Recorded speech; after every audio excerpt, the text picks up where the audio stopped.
In 1898, a Canadian sea captain named Joshua Slocum sailed into Newport Harbor, completing a 46,000-mile voyage, the first man ever to sail alone around the world. His voyage has inspired thousands to follow in his wake. Like Magellan and the astronauts, Slocum helped shrink the globe. His book on the voyage is a classic of maritime literature. His complex life swung from poverty to presidents, through mutiny, shipwreck, prison, and even murder. His renown has grown steadily in the 90 years since his death. He is Joshua Slocum, a New World Columbus. Dead for almost a century, Slocum's legacy is vibrantly alive around the world. There have been more replicas of his yawl than of any other boat in history. How many other books written in 1900 are still in print? He has admirers around the globe. Historian and writer Myra Lopes. He was, in my opinion, someone who should be put up there with the greatest heroes of the world. Slocum's life is still studied and emulated on training ships like this one, seen here racing from his hailing port of Boston to his birthplace in Nova Scotia. There's a man in England who makes copies of the spray, and he estimates that as many as 800 have been made since Slocum's own voyage, which was from 1895 to 1898. So he's had a huge influence on people because what he did really changed people's ideas of freedom and of independence. He is honored with plaques from Briar Island to Tasmania. I therefore, William F. Well, Governor of the Commonwealth of Massachusetts, do hereby declare April 24th, 1995 as Joshua Slocum Day. Commodore Ted Jones runs the Joshua Slocum Society. He was brave, and he was exceptionally smart, even though he only had 2 years of school. So I think what we admire about people like that is that they've done it single-handedly. Bars, hotel rooms, and restaurants like this one in Newport Beach, California, are named for the well-traveled mariner. Nova Scotian and New England mantelpieces are rife with models of the plucky little boat, but most of the replicas are full-sized. In Rowley, Massachusetts, a tattooed fiery sea dog named Ken MacArthur worked for years building this spray replica until 1980, when the project was taken over by Fred Ebinger. I was acquainted with the builder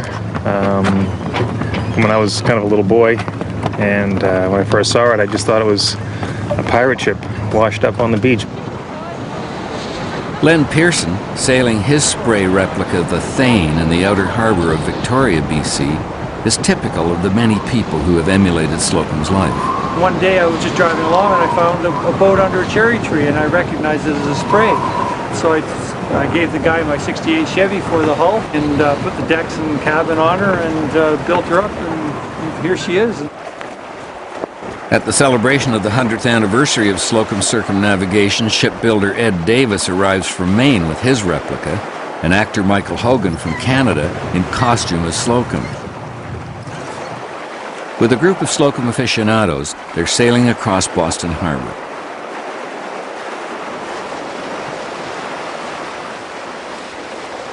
Old Joshua left a bit of a legend, and it's that legend of each man in time having the desire, the dream to go to sea. Slocum is more than the inspiration. He's the man who did it. And he's the man by which you compare what you do. David Dunn was an Idaho school teacher who dropped his career for a complex 10-year project on the Ancient Mariner. We are going to recreate Slocum's voyage in its entirety. Again, we'll enter and exit the ports the same time Slocum did. Our vessel is the largest copy of the spray ever made. We have totally rebuilt her, and systems are set up as an expedition vessel. And then teams of teachers will join me in teams of 3. They will teach via satellite into the internet, and the lessons will be distributed around the world. Who is this man who inspires such enthusiasm? Slocum was born on the edge of the Bay of Fundy in, he writes, a cold spot on coldest North Mountain on a cold February 20th, 1844. His birthplace survives today, as does this school, a memorial to its most famous pupil who attended from 1850 to 52, when his father, unable to make a living from the farm, moved his family of 11 to the rugged southwestern tip of Nova Scotia. Briar Island, at the entrance of the Bay of Fundy. Then they would have sailed for the little island. Today, you arrive by a ferry named for the island's most celebrated son. Now it's best known for whales and whale watching. Then the islanders eked a fragile existence from the sea. Most of the buildings were made from timbers of ships wrecked on its beaches and rocks.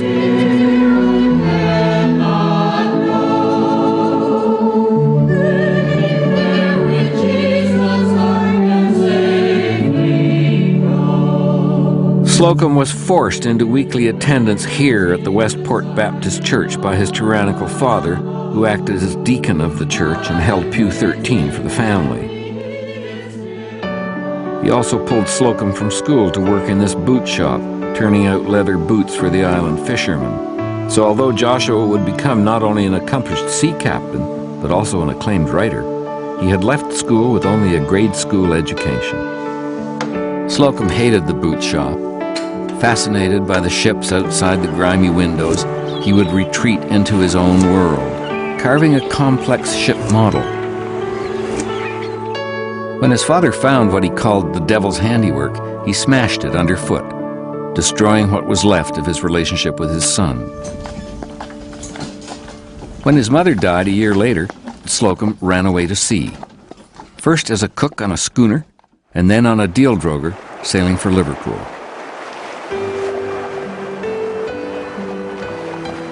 The wonderful sea charmed me from the first. I was born in the breezes, and I studied the sea as perhaps few have, neglecting all else.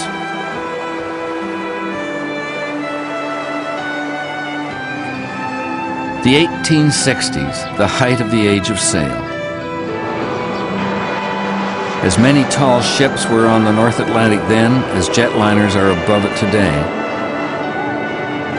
And the great ports of Liverpool, New York, Halifax, and Quebec were a forest of Nova Scotian spruce. In another 20 years, it would be all over. Unaware that his skills would soon be commercially useless, Joshua Slocum threw himself into learning the ropes and studying the demanding science, just as kids his age do today.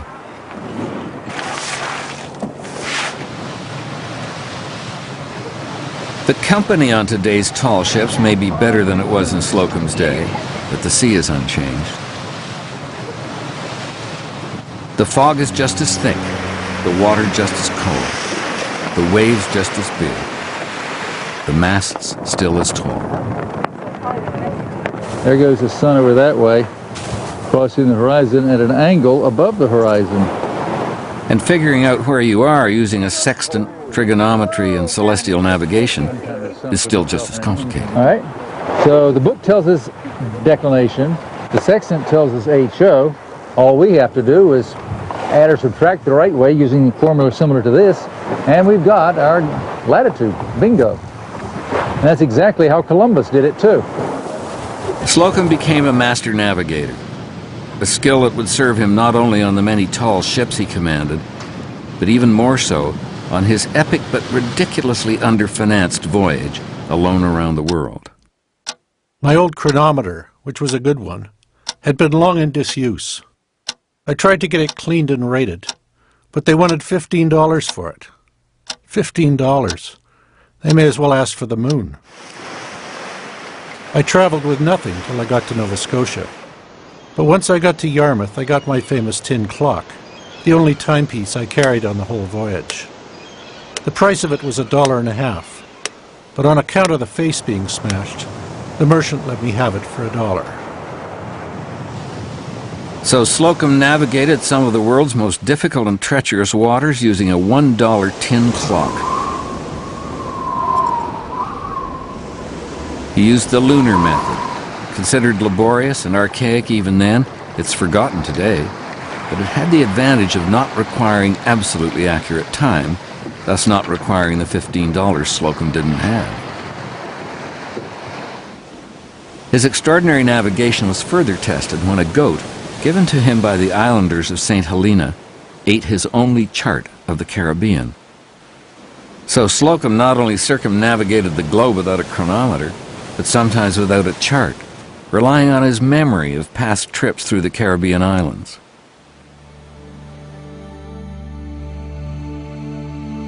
Slocum's interests were narrow but deep. He was obsessed with the sea, in love with it.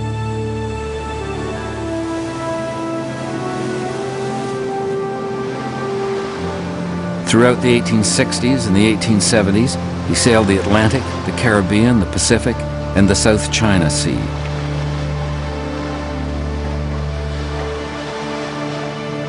He also tried boat building and fishing, and for a season hunting sea otters off the coast of British Columbia. By 1869, he'd won command of his first ship, a coasting schooner, then moved up to a bark. A year later, he sailed to Australia, where he would meet and marry the second love of his life. At a dance in Sydney, Australia, Slocum met the woman who would become his wife. Her name was Virginia Albertina Walker, and she was very striking, very beautiful. He fell in love with her. And he was only there 3 weeks, and this just tells you how fast a man he was. He fell in love, he dated her, and he asked her to marry him. And she said yes. He married her January 31st, 1871, and she was very willing to be a sea captain's wife. A year later, their first child was born, Victor. Virginia had all her children at sea. It didn't matter where they were in the world. If there was someone who was available to help Virginia with the birth, that was fine. They might be in the middle of a stormy sea, but Virginia just seemed to accept those conditions, and that was a way of life for sea captains' wives. In 1881, Slocum won command and part ownership of the Northern Light, at that time considered the finest American vessel afloat. It was the pinnacle of the age of sail and the pinnacle of Joshua Slocum's career. He had financial success, he was well respected, been around the world 5 times, had been captain of 5 of the best ships. And then when he had the opportunity to buy the Northern Light, he knew it was his dream come true. He was only 40 years old. But there was a cloud on the horizon, a cloud of smoke from the steamships that were being launched everywhere, taking over and destroying Slocum's world and the age of sail. In the 1880s, they built the Brooklyn Bridge and slung it low enough across the East River that only steamships could get under it, when the world's biggest harbor was suddenly cut off from the sailing ships that had created it. It was a terrible symbol of what was to come. Slocum made a last voyage around the world in the Northern Light, but a mutinous crew made the trip a disaster from start to finish. They came at the captain with knives, whatever they could hold in their hand, and he was fighting someone who had a knife and who was aiming at his throat when Virginia came on deck. The instigator was taken off and handcuffed and taken off to jail. A mate was killed. In the middle of the Pacific, Slocum came upon 5 shipwrecked castaways. The ship had a close brush with Krakatoa, the most terrible volcanic explosion in all of history. Off South Africa, it was hit by a storm that destroyed its sails and all its cargo. On the voyage home, Slocum rightly or wrongly imprisoned an ex-convict, now second mate, named Henry Slater. The incident would result in criminal charges against the captain. It would continue to haunt him years later as he sailed alone around the world. Slocum was sailing against the tide. He watched as the masts of his once magnificent vessel were sawn off, the hull turned into a coal barge. It was another terrible symbol of the end of his world. Steamships, filthy, stinking steamships, Slocum called them, were taking over. Slocum was loyal to his calling, but thousands left it. It became more and more difficult to get anyone but the worst dregs of society to work the sailing ships. But Slocum soldiered on, downgrading to a smaller ship, the Aquidneck, and began running cargo between North and South America. Again, he took his wife and family traveling with him, but while they were anchored in a steamy cove off Buenos Aires, Virginia died of heart failure on July the 25th, 1884. It was a huge blow to Joshua. And the captain was devastated because this was a marriage of 13 years and he truly loved this woman. Slocum was never the same. In fact, his son Victor said that his father was like a ship with a broken rudder. Slocum returned to sea, returned to America, and 19 months after Virginia's death, entered into an ill-fated marriage of convenience with his Nova Scotia-born cousin, Hetty Elliott. It soon became a marriage of inconvenience. Following Virginia's death, Slocum was visited in quick succession by most of the other horsemen of the apocalypse. Trying to ship a load of poorly packed pianos to Brazil through a winter storm, he lost them and the rest of the cargo, compounding his financial difficulties. As they sailed south to Argentina, the crew became infected with smallpox and cholera. Then, after 2 years of trouble with cargoes, storms, Latin American red tape, and epidemics, Slocum bottomed out with the worst calamity of all for a mariner: shipwreck.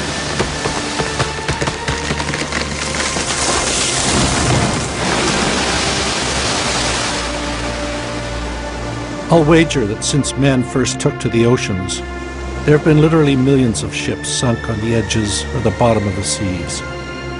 But hefty precedent doesn't make you feel any better when you hear that terrible sound of keel striking bottom, or feel the awful sensation as your ship cuts her way, not through water, but into granite. On a sandbar in Brazil, beside the bones and heart of his broken ship, Slocum's career as a merchant captain was ended. From now on, he would be a wanderer. His new mission, his legend, his odyssey had begun. Now Joshua, by the time he paid the crew off, had lost everything, so he hadn't very much money, hadn't got enough money to get home, and he'd got his wife and 2 sons with him, and he decided the only real way to get home was to build a seagoing canoe from what he could salvage from the main ship. 120 years later, a Welsh seaman named David Sinnott Jones was in a similar position. His career as a professional racing driver was wrecked when he lost a lung to cancer. His first boat, a replica of Slocum's Spray, lay at the bottom of the Irish Sea. Like Slocum on a beach in Brazil, David set about to rebuild his life.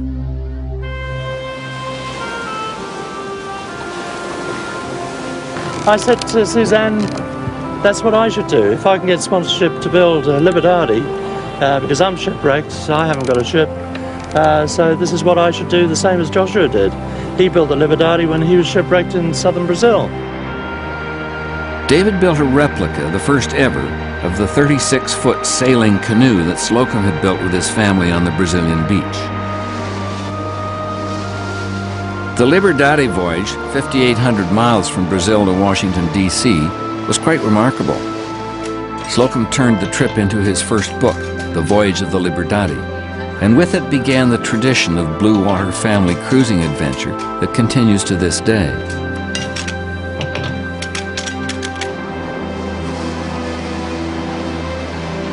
David Sinnott Jones's voyage is almost as remarkable.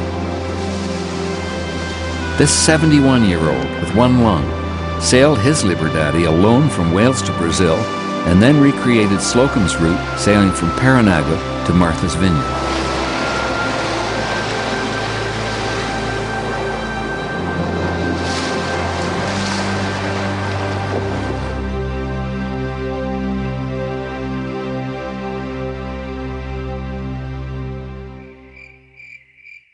Another first for Slocum once they got to the U.S. was to push their way north through the swamps and wetlands of the Carolinas, thus becoming one of the very first blue water boats to navigate what is now called the Intracoastal Waterway.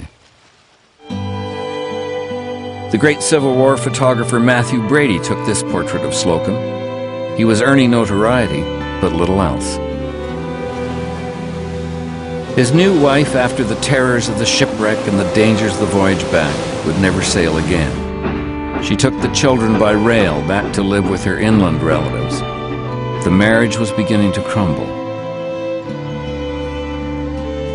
Within 5 years, Slocum had lost virtually everything: his wife, his home, his money, his family, and his profession. He had run aground.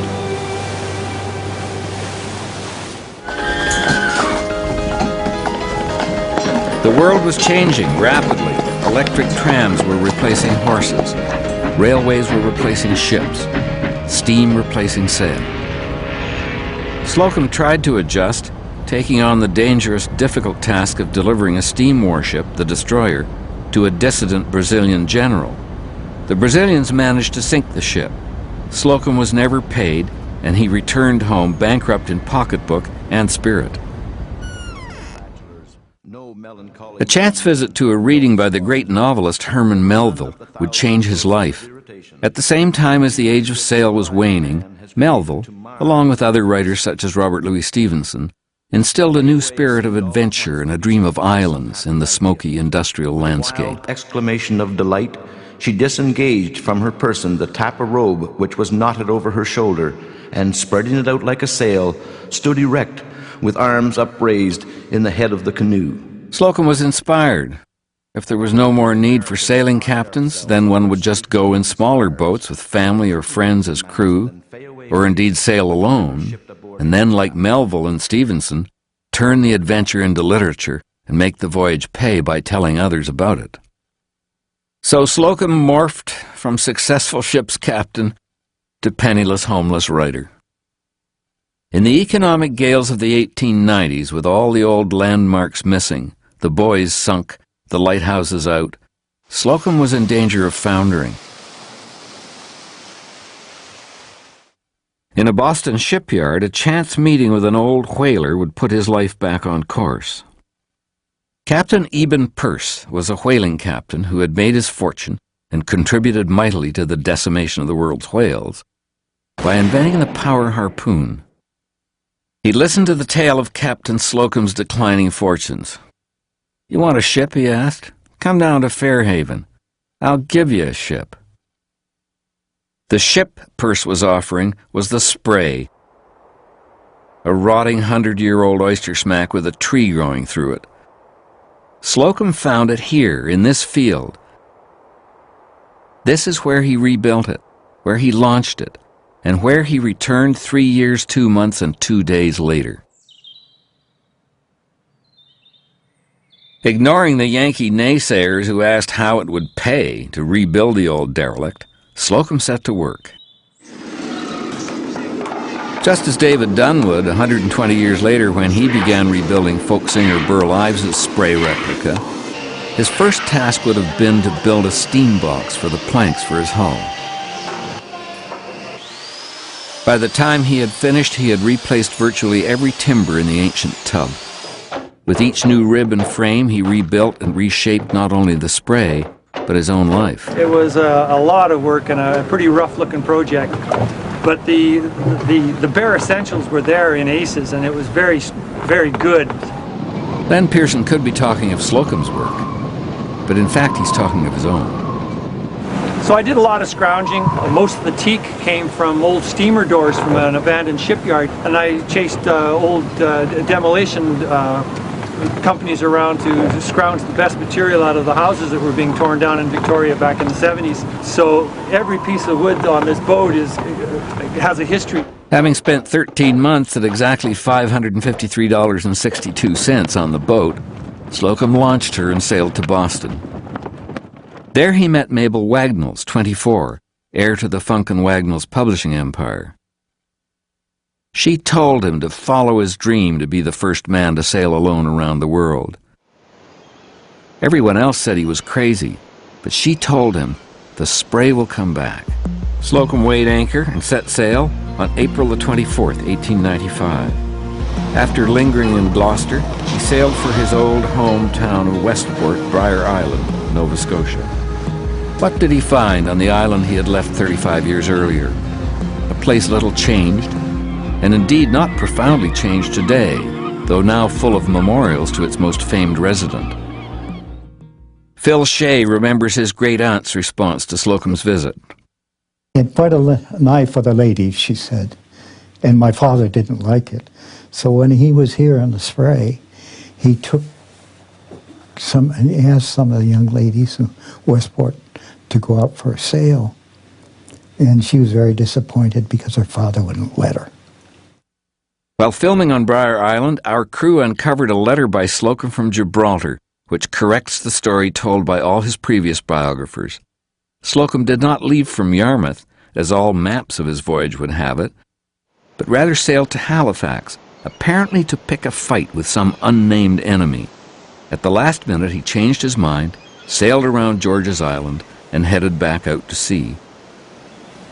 Since Slocum virtually invented single-handed sailing, he had to figure out a way to deal with the utter aloneness of it. At first he tried calling out commands to imaginary mates, but my voice, he said, sounded hollow on the empty air.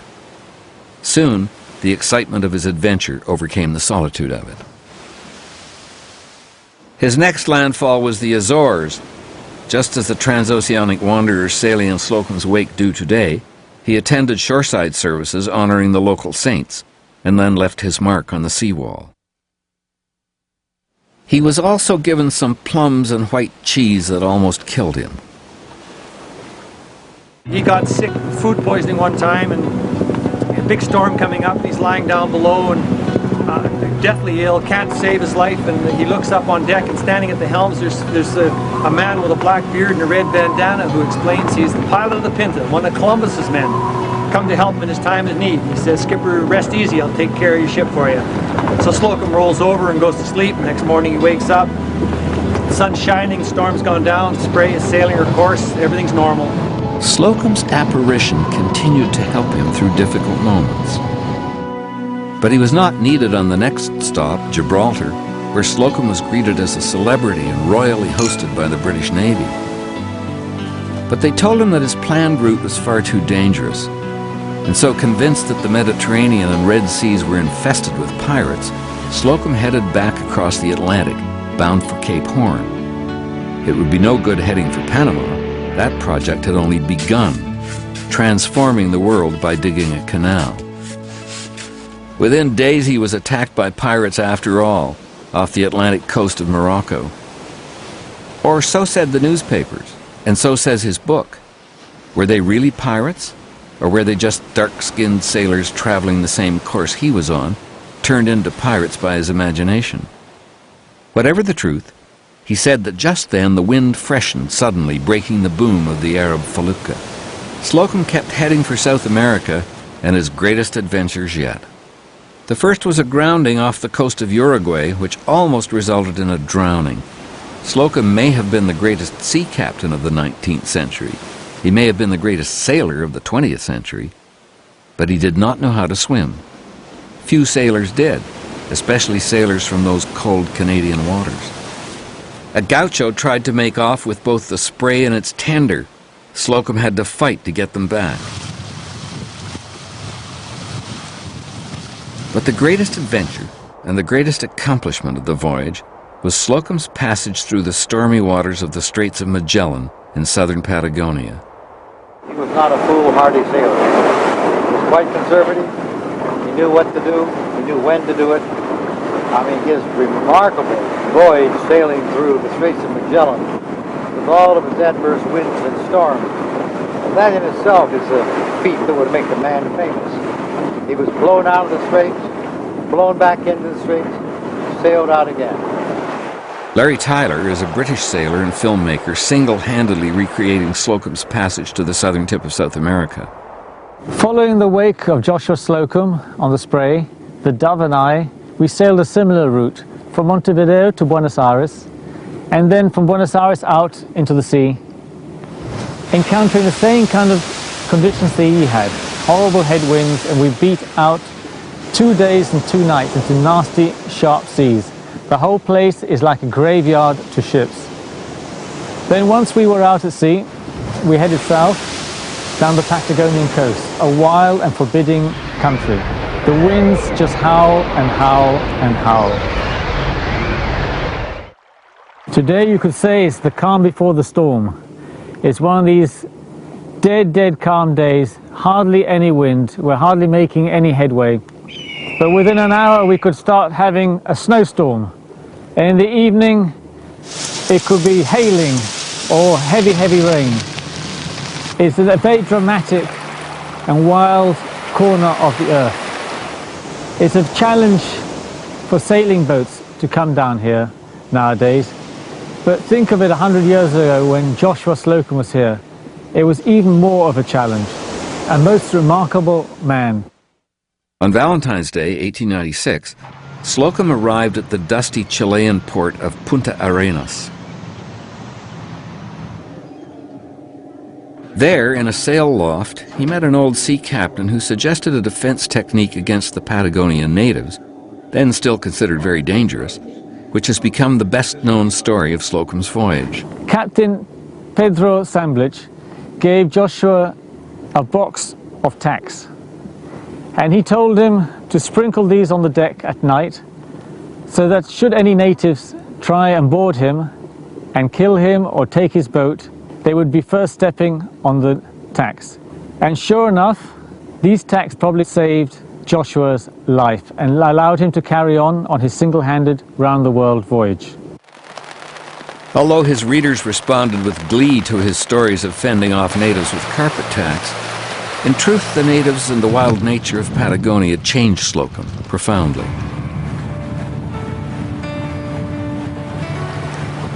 It's a fact that in Magellan, I let pass many ducks that would have made a good stew. For in this lonesome, wild strait, I really had no mind to take the life of any living thing.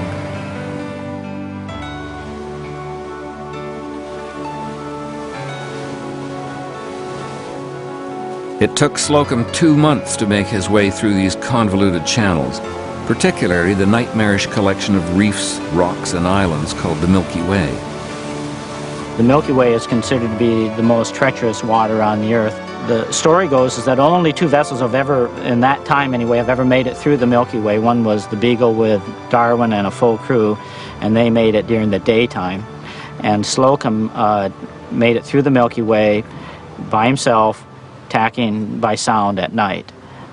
It boggles my mind to think about it. But I believe 5 attempts to get it through. I remember one time he lost 40 days, he said, and he said he just turned the boat around and whistled a new tune and started to tack it all over again. And you know, that's amazing. You know, those kinds of stories are just great. The 3 most important voyagers who came down here, the first was Magellan. He discovered the straits and they have been named after him. And secondly was Sir Francis Drake, who sailed through the straits from the Atlantic through to the Pacific in 16 days without any charts. And thirdly, and probably the most remarkable in terms of seamanship, would be Joshua Slocum.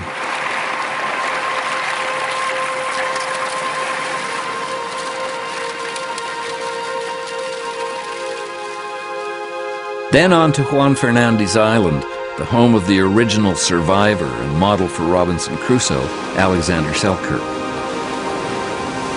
He set out across the Pacific. He passed numerous islands, but didn't stop until Samoa, where he was entertained by Fanny Stevenson, the widow of his hero, Robert Louis Stevenson.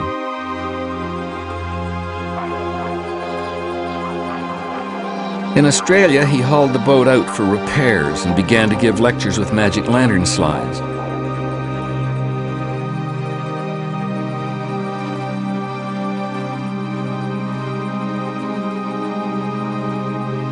Mariners like David Sinnott Jones are still continuing the tradition.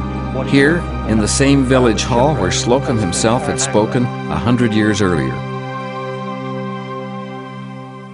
From Australia, with a new set of sails given to him in Sydney, he sailed to Cocos Keeling Island in the Indian Ocean, a passage of 2,700 miles, in 23 days, of which, Slocum says, he spent less than 3 hours at the wheel.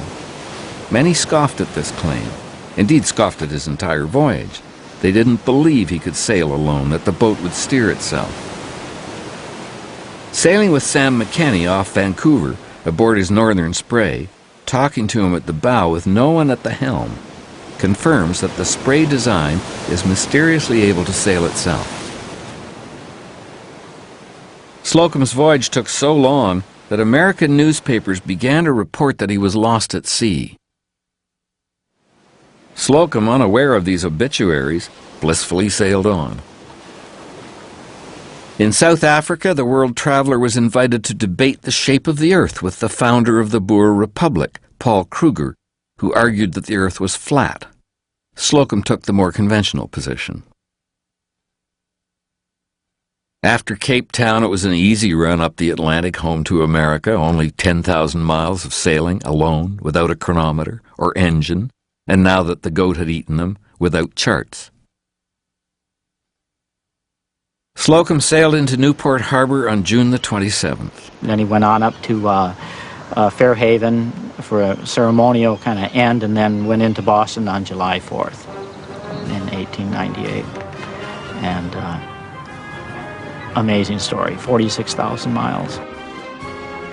The Spanish-American War pushed news of Slocum's feat to the back pages, but with the help of young Mabel Wagnalls, he'd soon change the world's knowledge of his accomplishment by working on his book for the next year and seeing it published in 1900. The reaction was immediately positive. It has been republished many times in many languages. Slocum wrote a classic, and that classic has withstood the years, a century now, because he says so much about what sailing is all about. The dedication of a man to his vessel, the dedication to learning about the sea, the dedication of humility, if nothing else. To be patient and observe is the same way as to be a good writer, to describe something accurately. So I think that comes out, you know, when I often hear the quote, you should write to serve rather than to impress. And he is doing that. He's not looking to impress you with a lot of verbiage and flowery language. He's telling the story, which so clearly speaks for itself as such a wonderful feat. But now he was at loose ends. He was 56. He had sailed alone around the world. What could he do to surpass that? In 1901, Joshua Slocum, late of Briar Island, Nova Scotia, was invited to bring his boat to Buffalo, New York, to the Great Pan American Exposition, the biggest ever held. He towed the Spray by horse up the Erie Canal. The canal, built and expanded throughout the 19th century, played a vital role in opening up the Midwest of America. Now again, Slocum cut a new swath, being one of the very first non-commercial boats to use the canal in the way it's used today, a passage for adventurers between the Great Lakes and the Atlantic and then the South Seas.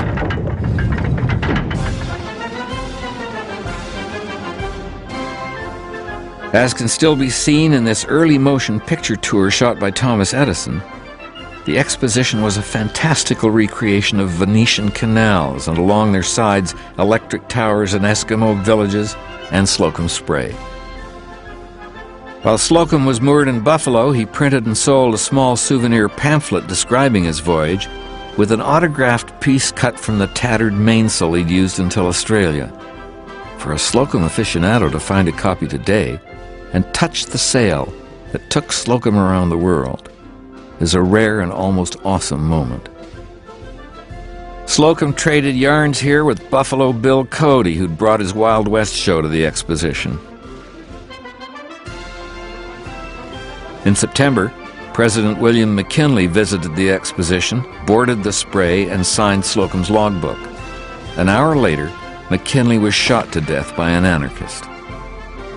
Slocum was at the swearing-in of the new president, Theodore Roosevelt, and became a good friend of the energetic and adventurous new chief. The exposition is long gone, but this lake and the very wall that Slocum tied to are still there. He left Buffalo for Martha's Vineyard, mooring the Spray here in this harbor, just like this replica 100 years later. Martha's Vineyard is a place of grand yachts, grand hotels, and grand houses. Slocum is still remembered today, though with one of the world's most overgrown and neglected memorials.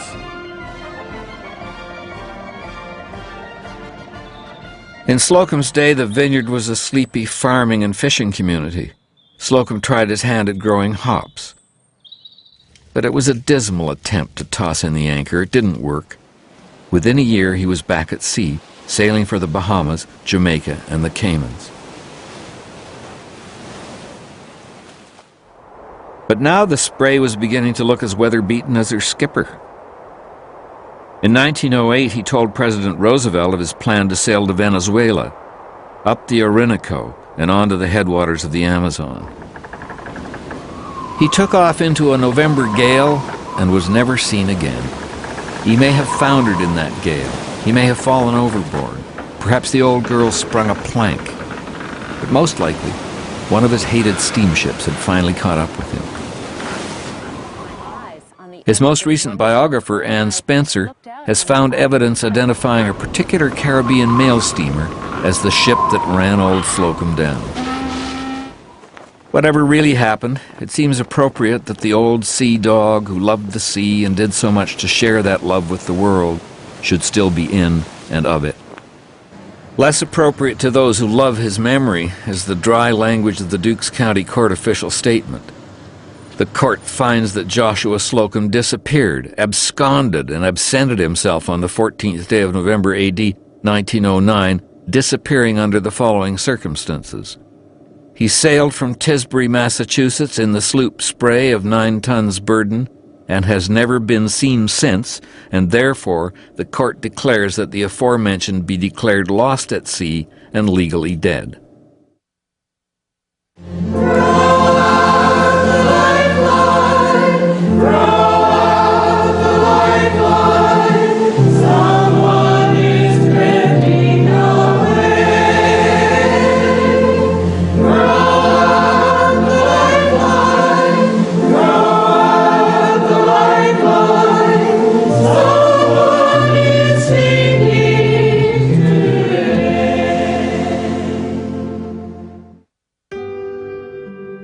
Joshua Slocum died as he lived, left behind a great legacy, turned his life into literature. Even though his last trip failed, it did inspire the American president to try one of his own. While his family and ancestors are buried in a forgotten family plot in a weed-covered corner of their Nova Scotia farm, the legacy of Joshua Slocum now seems almost carved into the sea itself, remembered by all who still go down to the sea under sail. To face the elements is to be sure no light matter when the sea is in its grandest mood. You must then know the sea and know that you know it, and remember that it was meant to be sailed upon.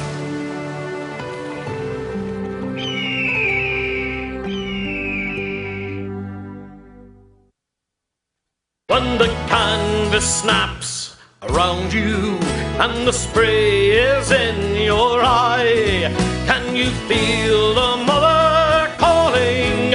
Can you laugh unto the sky?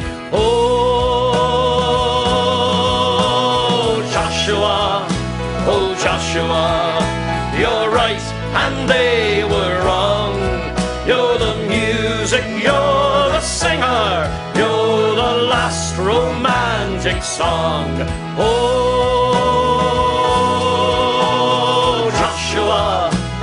Joshua, you're right and they were wrong. You're the music, you're the singer,